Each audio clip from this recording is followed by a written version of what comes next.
Imagine this, a 24-year-old American influencer, armed with nothing but a GoPro, risks his life, his freedom, and the existence of an entire civilization, all for a viral video. His mission? To sneak onto North Sentinel Island, one of the most forbidden places on Earth. His calling card? A can of Diet Coke. But this wasn't a prank or a misunderstanding. What Mykhailo Viktorovych Polyakov, a self-described danger tourist from Arizona, did could have triggered a catastrophe that would have wiped out an entire isolated population. He is now sitting in an Indian jail, facing years in prison. This is the story of digital vanity colliding with human history, a reckless, calculated defiance of one of the planet's most important isolation laws. Stick with us, because the stakes here are not just clicks, but extinction itself. To understand Polyakov's crime, you must understand the island. North Sentinel Island, located in the Bay of Bengal, is home to the Sentinelese. They are one of the last uncontacted tribes on Earth. They are believed to be direct descendants of the first human migrations out of Africa, having lived in isolation for as long as 55,000 years. They are, quite literally, a living time capsule, and they have one policy for outsiders: stay away. The Sentinelese vigorously reject all contact, enforcing their 55,000-year-old policy of self-determination with lethal force. They hunt with bows and arrows. After the 2004 tsunami, when the Indian Coast Guard flew over to check on them, their response was immediate. A Sentinelese man fired an arrow at the helicopter. Because the tribe has zero immunity to outside diseases, even a common cold or the flu could completely wipe them out. This is why the Indian government has established a strict legal fortress around them, designated the entire island as a tribal reserve, and bans travel within a 3 to 5 nautical mile buffer zone. India's stance is clear: an eyes-on and hands-off policy. To trespass is not just illegal, it's an act of potential negligent bioterrorism. So, who is the man who challenged a 55,000-year-old culture for clicks? Mykhailo Polyakov, a 24-year-old from Scottsdale, Arizona, operated a small YouTube channel under the handle Neo-Orientalist. This name is critical. Critics and analysts have called his actions a form of digital colonialism. By using the term Neo-Orientalist, Polyakov framed ancient, protected cultures as exotic objects to be gazed upon and exploited for content. His motive was not conversion or conquest, but the narcissistic quest for viral fame. Polyakov was already an established danger tourist. Before North Sentinel, he filmed a 6-part series, Taliban-controlled Afghanistan through American eyes. Furthermore, his attempt on North Sentinel wasn't his first crime against a protected tribe. Just months before, police allege he illegally videographed the Jarawa tribe in the Andaman archipelago. An official complaint had already been filed against him, meaning Polyakov was fully aware of the illegality and serious consequences of violating these tribal protection laws before he executed his final trespass. Polyakov's March 2025 landing was described by Indian authorities as meticulously planned. He tried twice before, including a failed attempt using an inflatable kayak. For his final attempt on March 29, 2025, Polyakov acquired an inflatable raft and an outboard motor. He set off alone at 1 a.m. from Kurmadera Beach, navigating the notoriously dangerous open ocean using a GPS device. The journey was a 9-hour ordeal, covering 23 miles. He arrived around 10 a.m. Polyakov didn't simply drift ashore. He actively sought contact. He floated offshore using binoculars to scan the beach and repeatedly blew a whistle to lure the islanders out of the forest. He waited for an hour, heart pounding. When no Sentinelese appeared, he piloted his raft to the beach and stayed for a brief 5 minutes. In that time, he committed multiple illegal acts, all recorded on his GoPro. He left offerings, a can of Diet Coke and a coconut. His recovered footage reportedly captured him whispering, "This is it." the last uncontacted tribe, the last mystery. If they see me, will they attack or will they accept me? He grabbed a bottle of sand as a souvenir before bolting back to his boat. Polyakov's survival was pure luck. As reports noted, his failure to make contact was potentially to Polyakov's benefit. The fate of the last American intruder is a grim reminder. In 2018, 26-year-old evangelical missionary John Allen Chau also trespassed on the island. Chau's motive was religious conversion. He referred to the island as Satan's last stronghold. He attempted to preach to the tribe, offering them gifts like fish and a football. His actions were met with arrows, and his body was dragged and buried on the beach. Polyakov's actions, though he survived, were arguably a greater existential threat than Chau's. While Chau was the pious intruder, Polyakov was the performer intruder, and he carried a potential biological time bomb. Experts agree that because the Sentinelese have been isolated for millennia, their immune systems are unprepared for our common diseases. Polyakov, who admitted to researching the tribe and the risks, could have carried diseases like the flu or measles. As the advocacy group Survival International stated, one sneeze, one cough, and it's game over for the tribe. Polyakov's gifts of a coconut and a Diet Coke can were seen as potential vectors for extinction, risking the lives of an entire people just for a fleeting viral moment.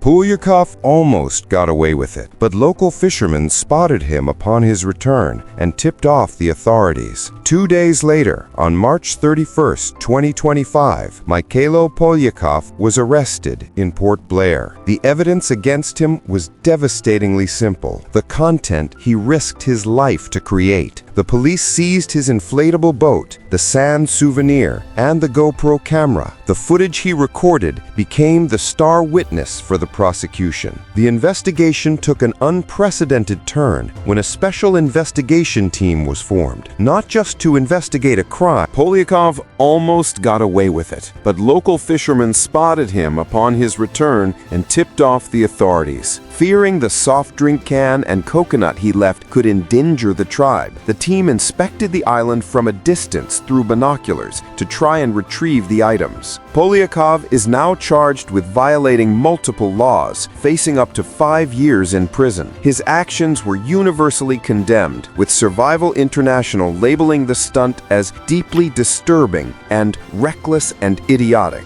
Polyakov's final irony for the self-styled danger tourist is his current legal fate. While he was granted bail, the court confiscated his passport and visa. The man who built his brand on illicit movement is now trapped in the mundane, bureaucratic limbo of Port Blair, forbidden from leaving as he awaits his final verdict. The case of Mykhailo Polyakov serves as a harsh parable. It demonstrates how modern narcissism, driven by the quest for internet fame, views entire ancient cultures as merely a dangerous backdrop for personal performance. The world's wonders should be admired, but some, like the Sentinelese, are meant to be admired from afar. Polyakov treated North Sentinel Island like a high-score leaderboard for extreme challenges. But in reality, he was attempting to open the door to a sterile, ancient museum vault. The items inside, the Sentinelese culture, are priceless and irreplaceable, and his entrance risked contaminating everything with a single, common breath from the outside world. He sought to film a mystery, but instead he became a History Channel warning.